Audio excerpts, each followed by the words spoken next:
The first day of June was the start of the summer holiday period for many people in the Soviet Union, and coincidentally, it was a day also nominated as International Children's Day.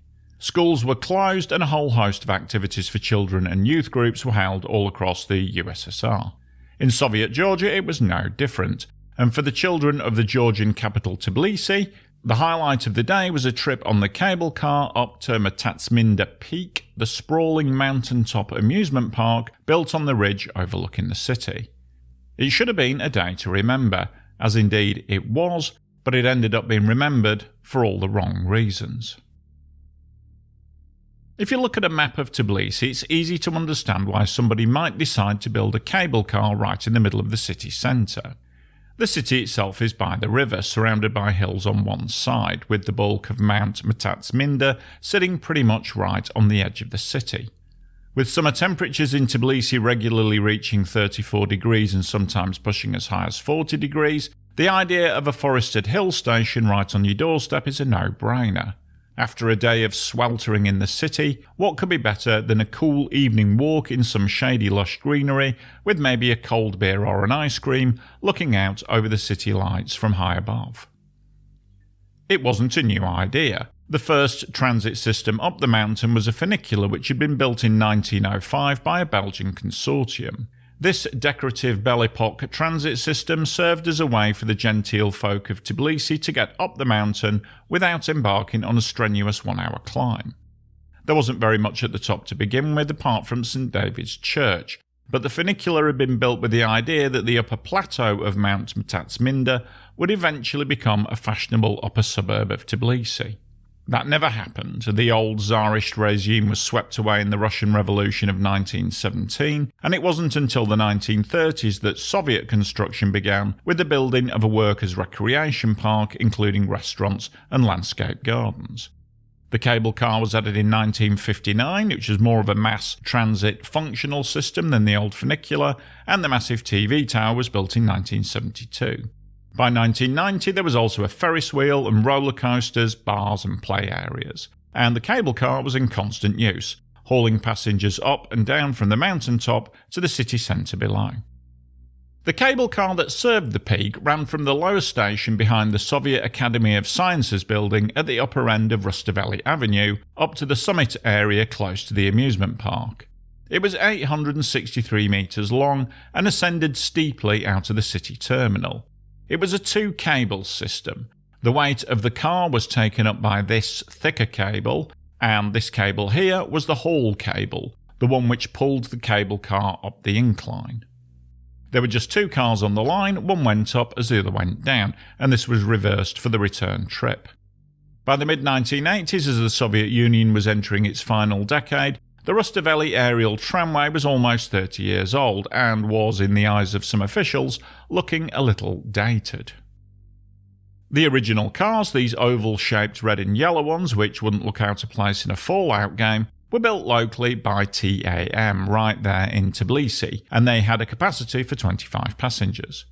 Although old, they were still going, but spare parts were running low, and as the tramway became ever busier during the summer, these smaller capacity cars were struggling to cope, and so the fateful decision was made to modernise the line, an upgrade that would take place in 1987. Instead of contracting TAM to build some new cars, the tender went out to companies abroad. The ones chosen were to come from Italy, bigger and more modern-looking square cars which had a capacity of 40 passengers. This kind of modernisation programme was fairly common in Soviet cities at this time. It was a kind of a out with the old and in with the new mentality, which aimed to ditch the old, clunky, slow Soviet image with modern, new, shiny stuff. So, out went the old 50s space-age style cable cars, and in came the new boxy Italian glass and steel ones. Now, this upgrade to the cable car line wasn't as simple as just swapping out the cars. The support towers themselves were redesigned and rebuilt as well. The original line had 3 support towers. The lower city one was 20 metres tall, and the 2 upper towers were 12 metres and 10 metres. This was changed to just 2 tall towers of 25 and 20 metres. Notice here that the ride from the upper station to the upper tower was almost horizontal, and then it dropped off steeply after crossing this point. In effect, the whole geometry of the ride had been changed, but not to worry, I'm sure the officials in charge had taken all of this into account and made sure that everything was just as it should have been. Right? Nope, not exactly. On June 1st, 1990, International Children's Day, while transporting 2 fully laden cars, the hauling cable snapped. It wasn't the main cable, both cars remained suspended in the air, but they both began a runaway descent back down the line. The lower car, which was not too far from the bottom station, slammed back into the lower station boarding area, crashing violently into the platform wall, but remained mostly intact. The upper car was far less fortunate. It was much higher up on the cable and hurtled back down the line at tremendous speed. One report estimated that it may have been travelling as fast as 150 to 200 kilometres an hour. As it approached the lower tower, it became entangled in the broken hauling cable, and the resulting impact literally ripped the car apart. Passengers who weren't killed instantly were flung from the destroyed car, spilling down 20 metres or so onto residential rooftops and into the streets below. It was a scene of absolute carnage. Craig Line, an American tourist who witnessed the accident, said, "One of the cars just seemed to explode. It just disintegrated." Another eyewitness said, "People fell on the roof and in the courtyard of that 6-storey building. Some passengers in panic jumped from the car even before the collision." I think that line there sums up the horror that anyone on that speeding car must have felt. Sheer absolute terror, coupled with enough time to realise what was happening and what was about to happen. Those poor people, that just doesn't even bear thinking about. In the immediate aftermath, there was utter confusion and panic. Some residents thought that a plane had crashed and others thought that a bomb had gone off. But as soon as they looked outside and saw the tattered remains of the cable car hanging there, it all became clear. Emergency services were quickly on the scene, as this had occurred more or less in the city centre. They combed rooftops, alleyways and side streets looking for the dead and injured. There were apparently many children amongst the victims. Initial reports suggested that the death toll might exceed 100. In the chaos after the crash, nobody seemed to know anything for certain.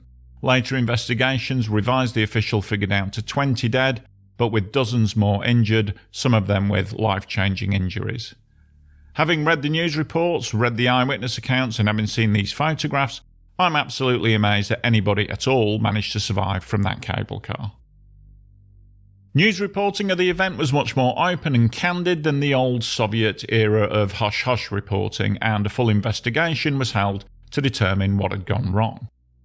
Now, if you've watched any of my previous videos, it will come as no surprise to learn that there was a whole raft of failings that should have been picked up on. Firstly, the cars were carrying more than the capacity of 40. One car carried 47 passengers and the other 43. However, it's unlikely that this alone could account for the accident. Many of those passengers would have been children, so extra people on board may not have equal been overloaded in terms of the total weight. Second, the altered geometry of the line did indeed cause problems with those new Italian cars. The transition point at the top tower from the relatively horizontal section to the steep downhill section proved problematic. There seems to have been a bit of a bump going over this section, which had the effect of triggering the emergency brake on the car, and that brought everything to an abrupt halt. In order to release this, there was some sort of manual intervention needed on top of the car itself, and you can imagine that was time-consuming and probably had the effect of unnerving the passengers who were on board. So the workaround solution to this inconvenience was that the emergency braking mechanism on both cars was permanently welded wide open, effectively removing any safeguard against a runaway descent. Third, apparently the hauling cable had not been replaced during the renovation. Yes, one of the critical components in the system was reused even though this cable was about 20 years old and it would be being tested on a new geometry that it was never designed for. Fourth, the Italian cars were much heavier than the old TAM cars, 2,250 kilograms versus 1,250 kilograms respectively. Coupled with increased capacity, regular overloading, and the abrupt angle change at the top tower, the motors apparently sometimes struggled to pull a fully laden car up and over that top tower. The stress on the hauling line was way beyond what it should have been. Accident investigators found that in one section of the haul cable, 71 out of the 114 cable strands were already broken before the failure. So all in all, you can see that this is definitely drifting into an accident waiting to happen scenario, and some of the people involved suspected this. The chief designer and engineer on the project, Vaktan Lizava, refused to sign off any of the final paperwork once the project was completed.